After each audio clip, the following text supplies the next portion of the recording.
कितनी देर से फोन कर रहे हैं, नहीं उठा रहे हो। नहीं तो हम काहे के लिए फोन उठाइए बताओ हमका। हाँ तो हमरे पे यहाँ काहे के लिए तुम फोन कर रही हो हमका यूँ बताओ, काहे के लिए इतना परेशान कर रही हो। परेशान तो करबे तो हमरे पीछे काहे इतना पड़ी हुई यूँ बताओ हमका। पीछे तो मानना छोड़ा भी क्योंकि हम तुमसे बहुत ज्यादा प्यार करें। तो हमसे प्यार करे हो तो जब करे हो तब करे हो। नहीं अब तो शादी हुई है, अब तो सब छोड़ छाड़ दियो। चलो ठीक, नहीं तो हम तुम्हारे साथ अब कहाँ रह लिया भाई यूँ बताओ, हमारे शादी हुई है तो कैसे रह लिया। सूत्रों के मुताबिक ये कॉल रिकॉर्डिंग मुस्कान और साहिल की है। अब कहानी की तरफ बढ़ते हैं। क्या प्यार की हदें इतनी खतरनाक हो सकती हैं कि वो मौत का कारण बन जाए। एक ऐसी पत्नी जिसने अपने ही पति के कत्ल की साजिश रची, लेकिन क्यों। मेरठ के इस खौफनाक मर्डर केस में प्यार, धोखा और मौत की ऐसी कहानी छुपी है जिसे जानकर आपकी रूह कांप जाएगी। आखिर मुस्कान और साहिल ने मिलकर सौरभ को क्यों मारा। स्नैपचैट पर हुई कुछ चैट्स कैसे बनी इस खौफनाक जुर्म की वजह। क्या ये एक सोची समझी साजिश थी या एक जुनूनी प्यार का खतरनाक अंजाम। इस कहानी में एक ऐसा मोड़ भी है जिसे सुनकर आप यकीन नहीं कर पाएंगे। पूरा सच जानने के लिए वीडियो को आखिर तक जरूर देखें, लेकिन उससे पहले इस वीडियो को बनाने में बहुत रिसर्च की गई है ताकि आपको हर छोटी से छोटी जानकारी दी जा सके। तो वीडियो को लाइक और चैनल को सब्सक्राइब करना ना भूलें ताकि ऐसे ही दिलचस्प और सच्ची क्राइम स्टोरीज आप तक पहुंचती रहें। आइए जानते हैं इस खौफनाक कहानी की पूरी सच्चाई। मुस्कान रस्तोगी और सौरभ राजपूत की प्रेम कहानी मेरठ में शुरू हुई थी। दोनों का रिश्ता बचपन से था और परिवार की असहमति के बावजूद वे एक दूसरे के लिए प्रतिबद्ध रहे। पहली बार 2011 में मिले थे जब सौरभ सिर्फ 13 साल के थे। समय के साथ इनका प्यार गहरा होता गया, लेकिन परिवार की मंजूरी नहीं मिलने के कारण उन्होंने 3 बार घर से भागने की कोशिश की। आखिरकार 2016 में मुस्कान और सौरभ की शादी हुई, लेकिन यह रिश्ता अधिक समय तक खुशहाल नहीं रह सका। सौरभ राजपूत मर्चेंट नेवी में अधिकारी थे और अक्सर विदेश में रहते थे, जिससे उनकी पत्नी मुस्कान रस्तोगी को अकेलापन महसूस होता था। इस अकेलेपन के दौरान मुस्कान की मुलाकात साहिल शुक्ला से हुई, जो उनके जीवन में एक नया साथी बन गया। धीरे धीरे मुस्कान और साहिल के बीच संबंध गहरे होते गए, जिससे मुस्कान का अपने पति सौरभ से लगाव कम होने लगा। बताया जाता है कि साहिल तंत्र मंत्र और जादू टोना में विश्वास रखता था। उसके कमरे से तांत्रिक प्रतीकों, शैतानी चित्रों और गुप्त संदेशों से संबंधित वस्तुएं मिली, जो उसके काले जादू के प्रति जुनून का संकेत देती हैं। साहिल शुक्ला जिम जाता था और ऑनलाइन ट्रेडिंग करता था। साहिल और मुस्कान रस्तोगी के बीच अवैध संबंध थे, जो सौरभ की गैर मौजूदगी में गहरा होता गया। पड़ोसियों के अनुसार साहिल अक्सर आधी रात को मुस्कान से मिलने जाता था। वह कई बार दीवार फांदकर उसके घर पहुंचता था। उनकी मुलाकातें तब बढ़ीं जब सौरभ राजपूत मर्चेंट नेवी की नौकरी के कारण विदेश में रहते थे। अकेलेपन के चलते मुस्कान और साहिल के बीच संबंध गहरे होते गए और धीरे धीरे यह रिश्ता एक खतरनाक मोड़ पर पहुंच गया।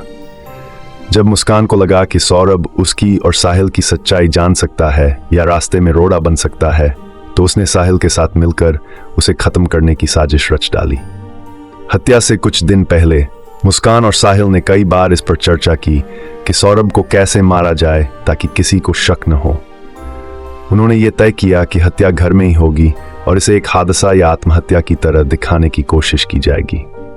3 मार्च 2024 की रात जब सौरभ घर में था, मुस्कान ने उसे शराब में नशीला पदार्थ मिलाकर दिया ताकि वह पूरी तरह कमजोर हो जाए।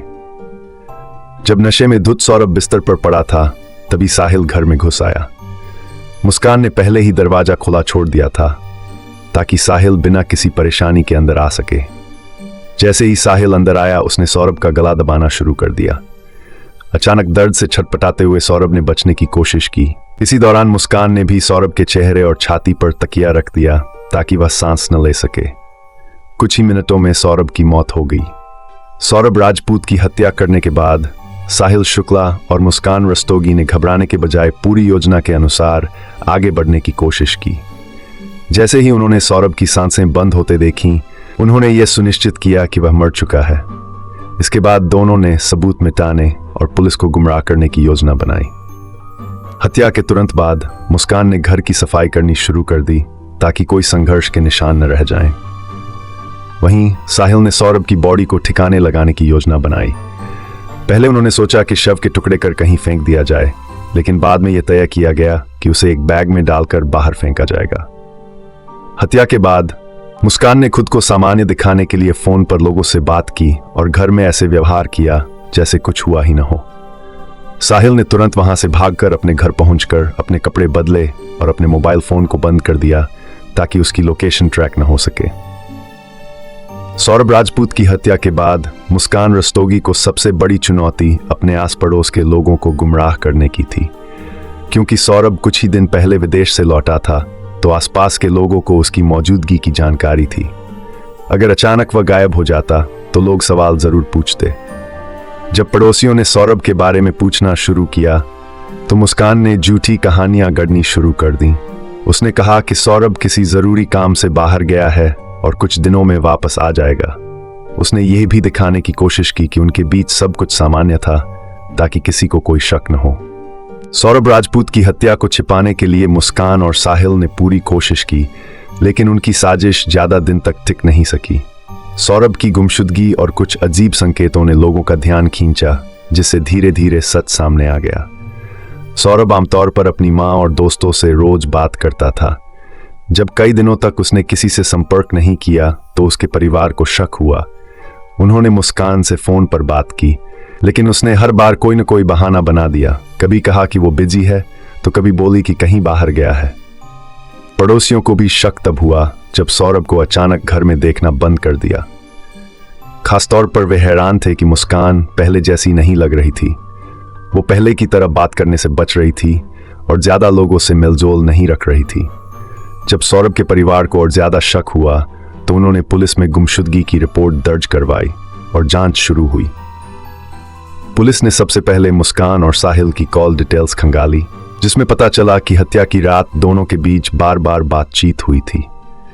इसके बाद सीसीटीवी फुटेज की जांच की गई, जिसमें साहिल को आधी रात में मुस्कान के घर के पास आते जाते देखा गया। जब पुलिस ने मुस्कान से सौरभ के बारे में सवाल किए तो वह पहले घबरा गई और फिर अलग अलग कहानियां गढ़ने लगी। लेकिन पुलिस को घर की फॉरेंसिक जांच के दौरान ऐसे सबूत मिले जो ये साबित कर रहे थे कि घर में किसी अपराध को छिपाने की कोशिश की गई थी। फर्श और दीवारों पर हल्के खून के निशान थे, जिन्हें साफ करने की कोशिश की गई थी। इन सबूतों के सामने आने के बाद पुलिस ने मुस्कान और साहिल को सख्ती से पूछताछ की। कई घंटों तक मना करने के बाद आखिरकार दोनों टूट गए और पूरी साजिश कबूल कर ली। उन्होंने सौरभ को नशीला पदार्थ देकर बेहोश किया, फिर गला दबाकर उसकी हत्या कर दी। इसके बाद शव को ठिकाने लगाने की योजना बनाई, लेकिन इससे पहले ही पुलिस उन तक पहुंच गई। इस तरह मुस्कान और साहिल का घिनौना अपराध बेनकाब हो गया और उन्होंने अपने गुनाह कबूल कर लिए। इस कहानी से आपने क्या सीखा, कमेंट बॉक्स में जरूर बताएं। आपकी राय हमारे लिए बहुत अहम है। अगर आपको ये वीडियो पसंद आई हो तो लाइक करें, शेयर करें और चैनल को सब्सक्राइब करना न भूलें। मिलते हैं अगली वीडियो में एक और चौंकाने वाली सच्ची कहानी के साथ। आज की कहानी कैसी लगी दोस्तों, कमेंट बॉक्स में जरूर बताना। मिलते हैं अगली वीडियो में, तब तक के लिए धन्यवाद।